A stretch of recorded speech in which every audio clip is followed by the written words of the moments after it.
Smart contracts are not just a technical invention. They represent a global change in how the world builds trust.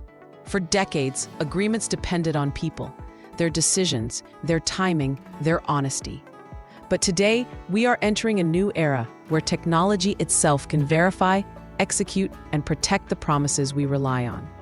In this video, we'll explore the real story of smart contracts, where they came from, how they work, and why they are becoming a key foundation of the next financial era, both globally and here in Europe. In 1994, an American cryptographer named Nick Szabo introduced a simple but revolutionary idea. What if agreements could execute themselves without depending on human decisions? To help people understand this concept, Szabo used a very familiar example, the vending machine, a system where the rule is clear. Insert money, get the product.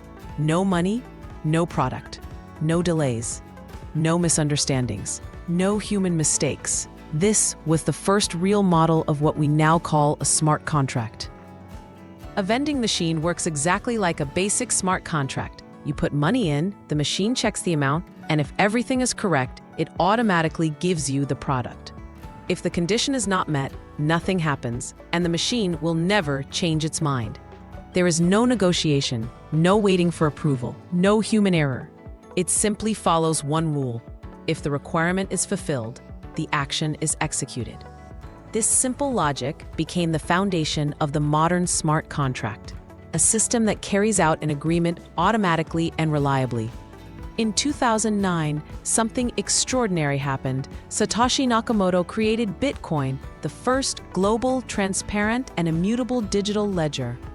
For the first time, the world had a system where information could be recorded in a way that could not be erased, manipulated, or altered by anyone. But Bitcoin had one limitation. It was designed only for transferring value. It was not built for running programs or executing complex conditions. Bitcoin handled money, not logic. The world was still waiting for the next major step. In 2015, a young visionary named Vitalik Buterin introduced a revolutionary upgrade to blockchain technology. He created Ethereum, the first blockchain designed not only to move value, but also to run programs.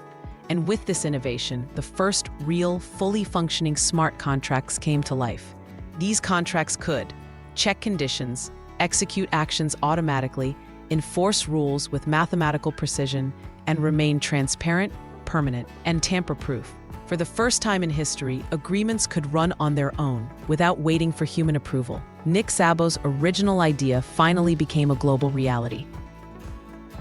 Imagine you donate money to a foundation to support a children's summer camp. The smart contract is created with two simple conditions. If the summer camp takes place, the money is released to the foundation. If the camp does not take place, the money is automatically refunded to you. Now imagine a real-life situation. A flood, severe weather, or any unexpected event forces the foundation to cancel the camp.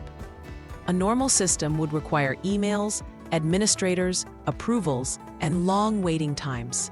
But a smart contract is different. It doesn't ask for permission. It doesn't wait for someone to decide. It doesn't guess what should happen. It simply follows the rule that was written into it from the start. Camp canceled, automatic refund. No delays, no arguments, no human intervention. This is the true power of a smart contract. The decision is made by code, not by people. As smart contracts became popular, many people misunderstood or misused the technology. Projects appeared with unrealistic promises, huge daily returns, unclear structures, and teams that disappeared overnight. This period became known as the crypto Wild West. The problem wasn't the idea of smart contracts. It was the lack of rules and the flood of irresponsible projects built around them. As crypto grew, governments and financial authorities realized something important. Innovation needs protection. To remove scams and support real, transparent systems, stronger rules were needed. In Europe, this became the new AMLA framework, a set of regulations designed to make the digital world safer, clearer, and more secure for everyone. This does not change smart contracts themselves. It simply strengthens the environment around them. Smart contracts never change. Their rules stay exactly the same, but the world around them can change when new safety regulations appear. So the code keeps its promise, while the legal environment makes sure everything runs in a safer, more transparent way. It's not the contract that changes, only the protection around it. We are leaving the Wild West behind. The next chapter is about clarity, transparency, and long-term stability. Only systems built on real logic and honest structure will grow in this new environment. This is not a slowdown, this is maturity. A smart contract cannot be changed by human hands. Its rules stay exactly as written. That's where its strength comes from, but the world around it can evolve, with new laws and protections designed to keep users safe. This is where technology and regulation finally meet in the middle, unchangeable code and an improving environment built to protect the people who use it. We are standing at the beginning of a global financial transformation, even if most people don't see it yet. Thank you for watching. If this video helped you understand smart contracts in a clearer and more human way, you're welcome to stay with me for future updates. New insights and explanations are coming, and I'd be glad to have you with me as we explore this new financial era together. If you'd like to learn more in simple, clear language, feel free to follow the channel.